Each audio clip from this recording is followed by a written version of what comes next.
atëherë në tiroidin kryesore, sidomos te Hashimoto's, sepse Hashimoto është më e prapur, më i mira është konsumimi i paktën 2 ose 3 arave në ditë, për të marrë nivelin e selenit, se kur seleni nuk mund të thuhet që është i tepërt. Kur merr dhe nga ara dhe jo nga pilulat, ai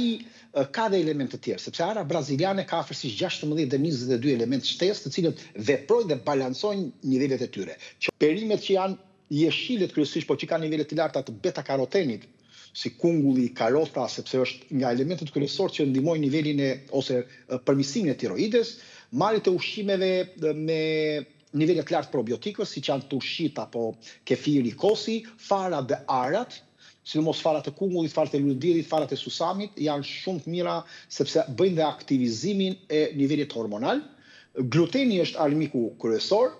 soja është armik i rënd, sheqernat e ushqimeve që marrim dhe pijeve energjike janë defekte të mëdha, ushqimet e paketuara e këtyre po themi ultra përpunuara ose të janë me konservuese të tjerë, janë përsëri shumë të dëmshëm në elementet që ne mund të marrim. Nga ana tjetër, unë mund të them diçka që një pjatë në ekuilibër duhet të ketë edhe pjesën e mishit ose elementeve të tjerë, por duhet të ketë edhe perimet e shoqëruara. Duhet të ketë karbohidrate të pastra, jo karbohidratet nga buka, nga mielli.